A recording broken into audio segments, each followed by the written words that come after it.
in the heat where the red sun burns. Stories rise and the tables turn. Tailgates roaring, stories flow.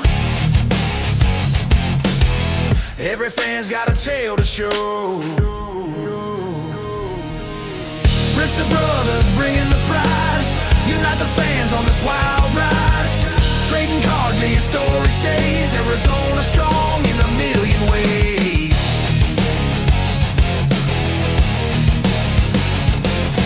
Grill smoke rising, chants so loud. Superfans stand tall and proud. From the lot to the field they roll. Heart and soul, that's the goal. Redsea Brothers bringing the pride. Say every fan base has legends, but the Red Sea has something more. It has a phantom. A figure who appears out of nowhere, moving through the sea of red like a shadow under the stadium lights. Everyone sees him, but no one really knows who he is. Rocking his iconic black helmet and that blazing red visor, he's become a symbol, a mystery wrapped in pure Cardinal pride. Wherever the Bird Gang gathers, you can bet he's there, repping hard, loud, and proud. He's not just a fan, he's a presence. When the Red Phantom shows up, the crowd gets louder, the energy rises, and the Cardinals' spirit ignites like fire. From Goodyear, Arizona, he stands for passion, loyalty, and everything it means to bleed red and black. So get on your feet, Red Sea, and welcome the legend himself, Tyler, the Red Phantom. All right, I'm going to fire off the first heated question of the day. We want to know, how did your Arizona Cardinals fandom begin? So it started about a little over 10 years ago. I was going into middle school at the time, and I wasn't too much of a football kid or a sports kid in general. And my dad came to me. He's like, "Hey, we think," or he's like, "I think you should watch some football, so other kids can talk to you and you can make some connections here and there." And he's like, "Here, let's do this. Let's watch the Cardinals play." So home team, kind of start from there. We used to watch baseball a whole lot. So like, okay, let's start with the Cardinals and go from there. And then that year they went to the wild card and lost to the Panthers. That's when we had our third string quarterback with all the injuries and stuff like that. So that's kind of where it started. Maybe 10 years ago from now. It was kind of like just seeing the excitement of the team and everything going on with the team. I mean, you had Carson Palmer, who was second MVP that year. Larry Fitzgerald, the living legend on the team. You had, John Brown, all these great guys. I mean, you had Calais there as well. And I think it really kind of kicked off from there. And, it was just kind of like just an exciting moment just to be able to experience the Cardinals and the history of what went on that year. And I think one of the big pushing moments for that season was the divisional game, against the Packers that year. Oh yeah. My dad had somehow got tickets to the game. So we got tickets, we were able to go. We witnessed, the 75-yard run by Fitzgerald for the pitch to score in overtime. Oh man. Hail Mary and all the crazy stuff that happened that game. So it was an absolute blast, and I kind of just fell in love with the team from there. And, obviously things didn't go well after that with, with Steve Kine. Yeah, it kind of went all the incidences and everything that happened. But it's been, a fun journey just being able to see everything that's been going on with the team. I mean, ups, the downs, the all pros that we've had, the excitement with, D-Hop and David Johnson, all these great players that we've had over the years. Yo, Bird Gang! You already know the Redsea Brothers don't just rep the Cardinals, we collect them too. Every weekend, we're live on RSB Pulls over on Whatnot, bringing that same passion to the card table. Fire pulls, rookie chases, and tons of Arizona Cardinals cards ready for the flock. Whether you're a diehard fan or just getting started, jump in and grab your first $15 for free. Just hit the link whatnot.com, invite RSB Pulls, or scan the QR code on screen.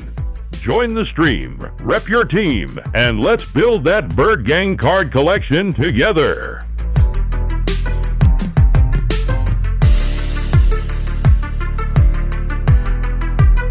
Now, back to the interview.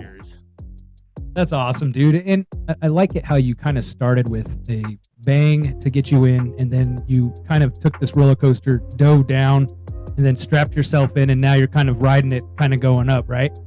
Yeah, and I think that's the thing with a lot of people is like, I tell them my story and they're like, oh, so you were just a bandwagon. I'm like, I guess, but I've come so far that I've witnessed the highs of the highs and the lows of the lows. Like, it's like, I'm with this team till I die, like, essentially. Yeah. Heck yeah. And we love that. We don't really consider you a bandwagoner. I mean, you picked your team, you kind of told the story, so you let it out. Now, kind of going back into your look, man, you know, tell us about your look and any special items that you carry, like your helmet, you blacked out. We love it, dude. We see you walking around the stadium. You definitely stand out. So tell us how you kind of created this, because, dude, it's awesome. I bet kids and people come up to you all the time. Oh yeah, and it's actually kind of funny. So last year, I went with a group of friends to the training camp, and they had this long running joke that everyone that they would meet were like, "Oh, this guy is an old NFL player who became a super fan." So all these kids would come in, "Oh, you're a player? Can you sign this like football and everything?" And I feel bad, but at the same time, it's just like I don't want to break these kids' hearts or like, you know, tell them, "Oh no, you know." But I mean, it's cool just because, you know, you get to have that connection with the fans. But yeah. Going back to the whole like the accessories and everything.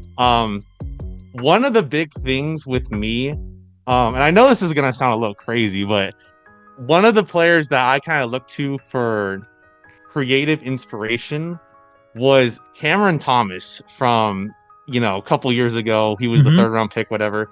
He always wore one sleeve on his arm. So I have the red sleeve right here that I always wear on my right hand. And it kind of started from there. So the the black helmet with the red visor, I thought was one of the cool things, because at the time that was like the new helmet. It was the alternate jersey. Like, everyone was super hyped with them. And I didn't want to be, you know, fitting in with the crowd with, you know, a black visor, because then it would just look all black, or, you know, whatever the case was. So I kind of took a little inspiration from the Terminator, where, you know, you have the I get what you're sunglasses saying. with the red eyes. Yeah. So Yeah. Dope. it was kind of more of being able to stand out in that kind of sense. And from there, you know, I came up with the name Red Phantom, because I usually tend to wear usually all black, and then the red, just because it fits in with the team a little bit more. But yeah, so it started off with a really simple design, obviously the sleeve, the helmet, and then I have 2 different gloves. I have a really cool story about this glove.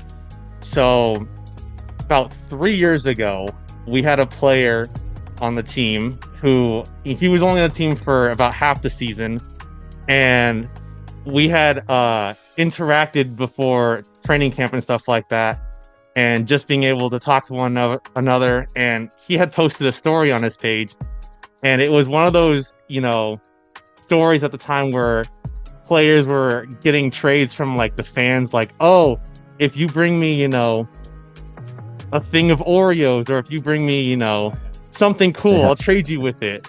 So I had reached out and I was like, "Hey," I was like, "is this what we have to do to get, you know, items from players and stuff like that?"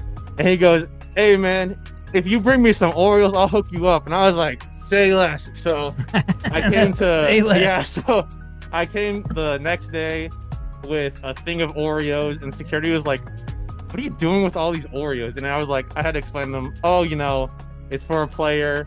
They asked me to bring it in." What player do you remember?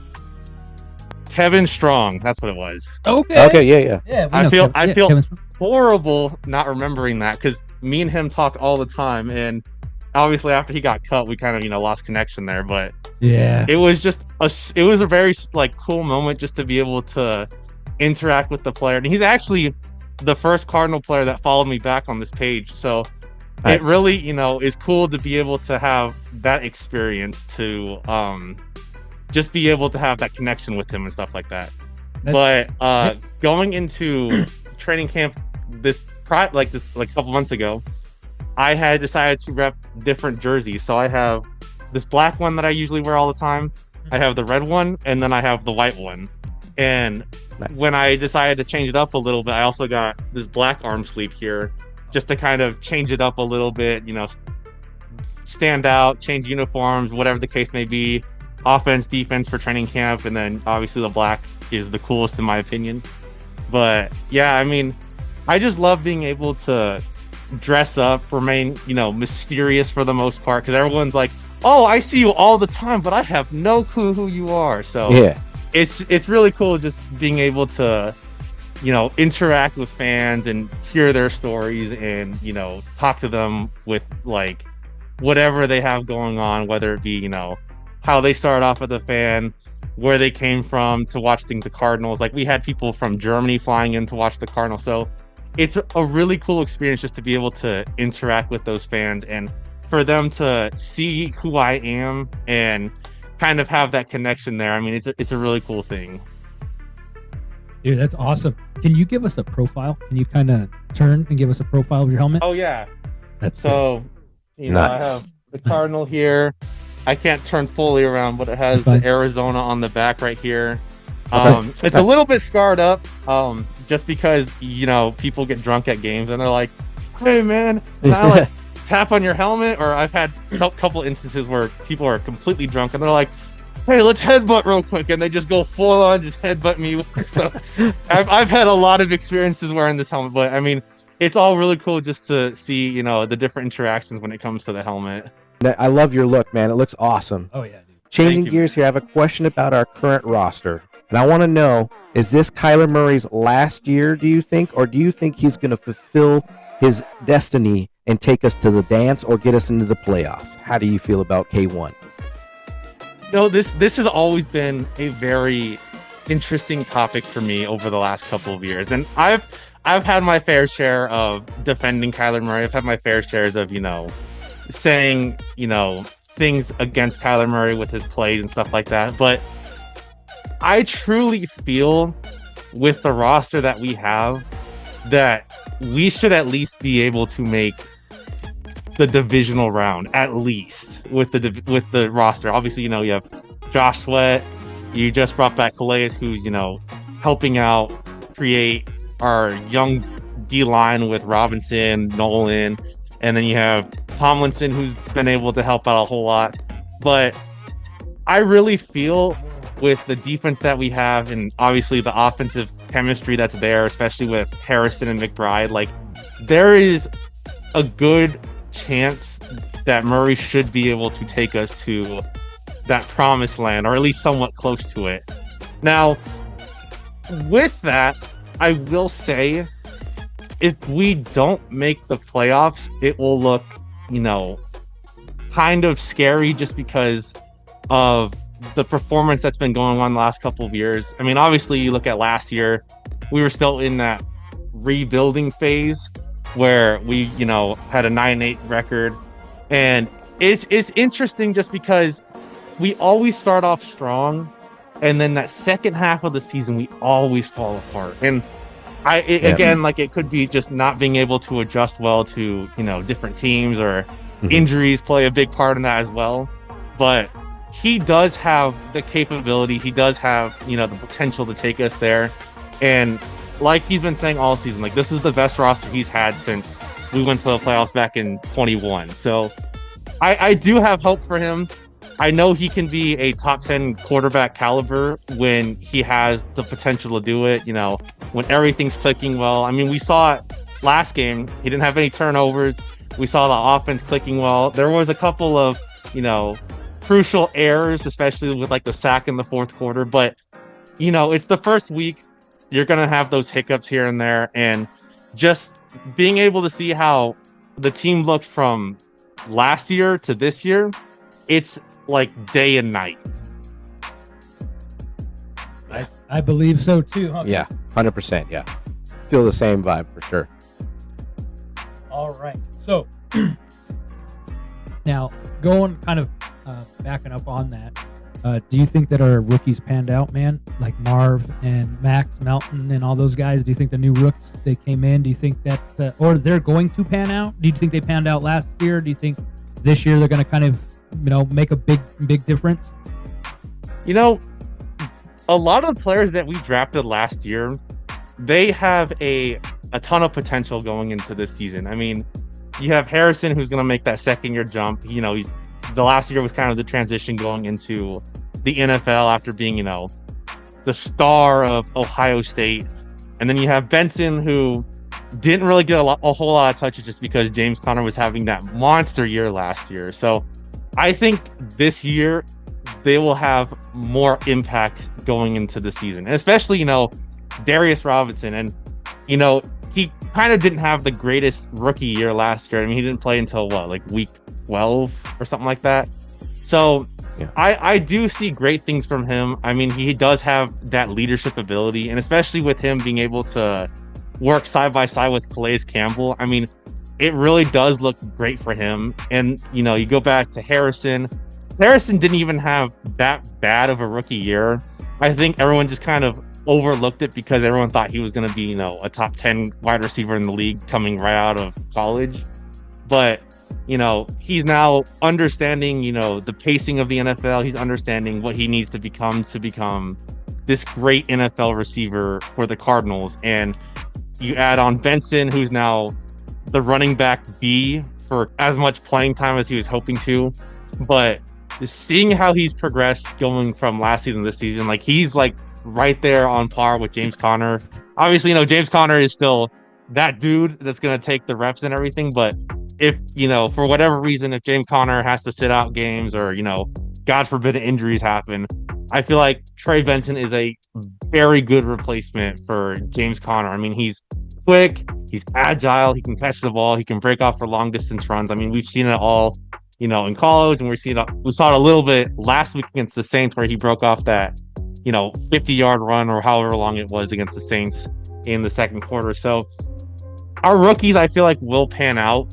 It will just take a little bit of time, but from what we've seen so far, I feel like a lot of the players have panned out, like, already, with them getting starting abilities. Like, obviously, you know, Harrison starting, Benson's, you know, halfway starting, Isaiah Adams is starting. That was a big one because, you know, Hernandez went down, then we didn't have him coming back to start the season.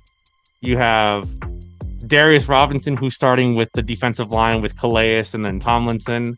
And so I really feel that there is a lot of potential. And then not to mention, you know, Max Melton, who had to step up this year as the cornerback 2, 3, whatever you want to call it, since, you know, Sean Murphy-Bunting went down with that leg injury to start the season. So I do see a lot of promise with the rookies we got last year and this year. I mean, we've already seen the rookies make a huge impact this season. You know, Will Johnson was rated the top rookie in PFF. You had Jordan Birch that was ranked top 10. So there is a lot of potential with, you know, Monty Ossenfort. And I'll give credit to him. He really does his research when he looks for those players, and he does take the risks drafting those players that, you know, have those histories of injuries. But man, like, he has struck gold with these players over the last couple of years. I know, and I also think Chris Olave is still in the hospital. Yeah, Will Johnson just flattened him. I just like replaying that back and forth. Yeah, he's a man. No, he's a grown man for sure. It was a crazy hit. Yeah, he's insane. Speaking of the current roster, who's your all-time? Well, let's. Who's your favorite player on the current roster right now, instead of all-time? Because we already know it's probably going to be Larry, right? So I'll start off with the current roster. Yeah.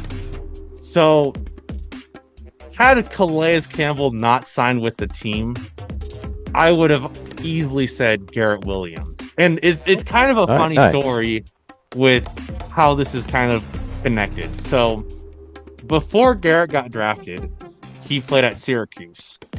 And my older cousin, she had went to Syracuse as well. And they were like really good buddies all throughout college. And so when he got drafted by the Cardinals, she had texted me and she's like, "Hey, my best buddy just got drafted by the Cardinals." I was like, "Oh, really? What's his name?" She sends me, "Oh, it's Garrett Williams." And so I've always, you know, liked to have like that sort of family connection, just to have, you know, something to bounce off of. But when Calais joined, I mean, it's hard not to say Calais is the favorite on this current roster, just because longtime vet. He's going to be in the Hall of Fame at some point. Like it's bound to happen. And just the leadership and the composure he has with the team, like it really does show with the roster that's currently here, especially with how young they are. Now, I love Calais. Yeah, Calais. Going into I'm sorry. But going into my all-time favorite Cardinal, and I know this is going to sound crazy because a lot of people are like, oh yeah, Larry is the number one. Yeah. For me, it's Pat Tillman. Pat you know Tillman what? has always been my favorite player. That's actually one of the we've asked this question quite a bit, and you're the first one to say Pat. Was it, or actually, no, Really? second one. I think you Dwayne. might have been. I think Dwayne might have said Tillman, but yeah, that's awesome. That's man. great. That's amazing. Yeah, no. So it's always been.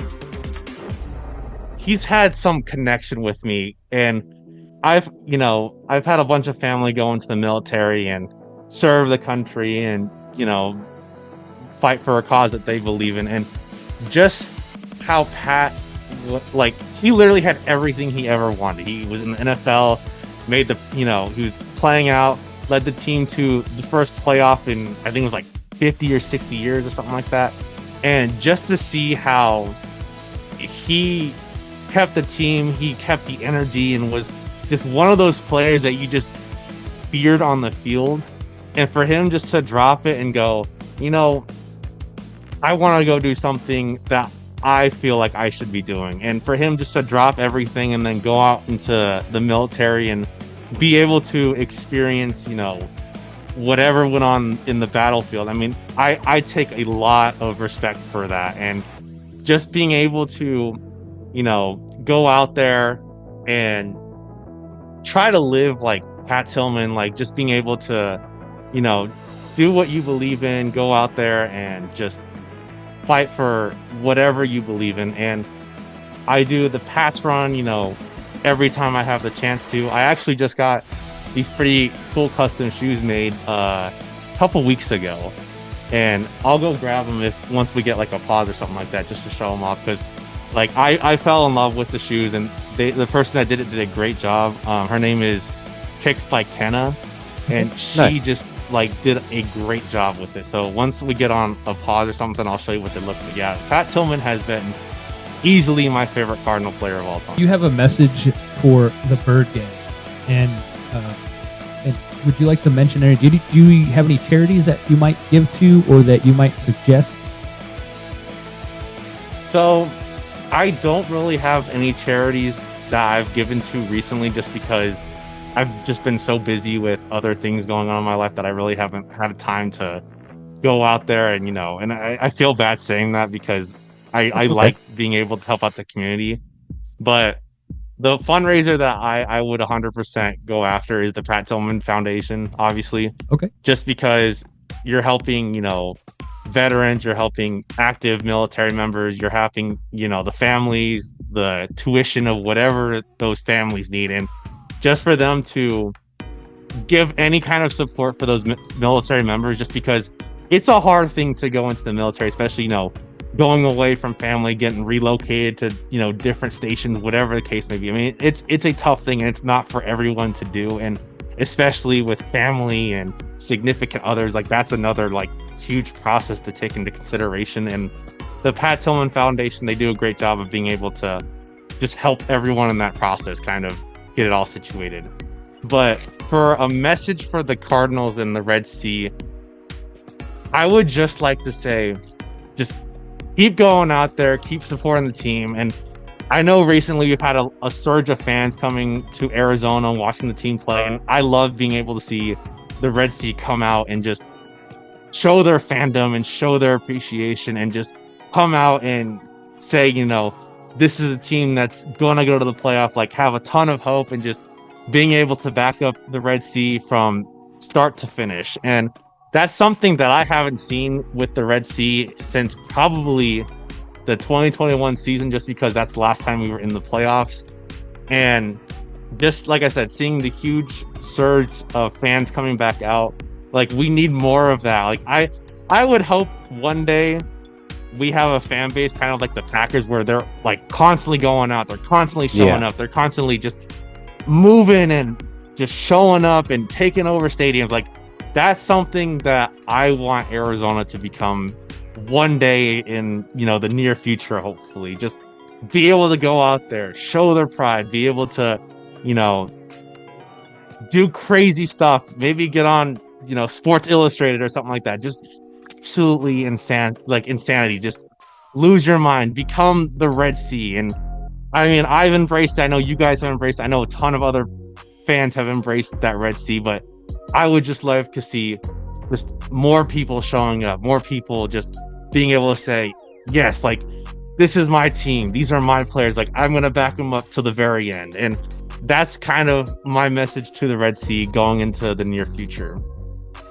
Well, you heard that, Red Sea, from the Red Phantom himself. He went ahead and said, you know what, just be a fan, just show up.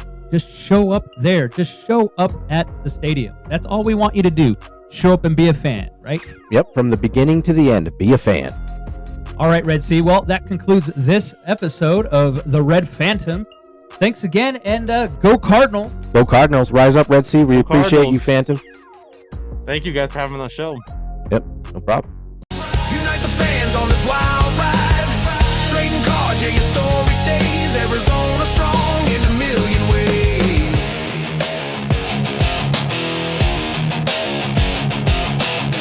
Every fan got a fight to tell.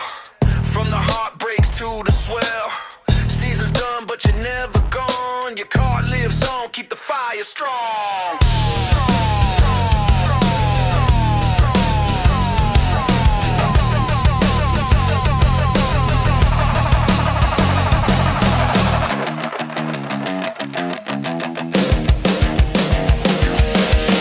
Redsea Brothers bringing the pride.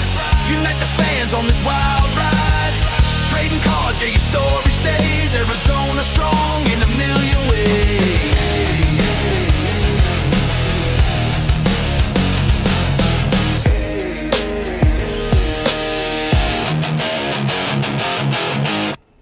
Wow.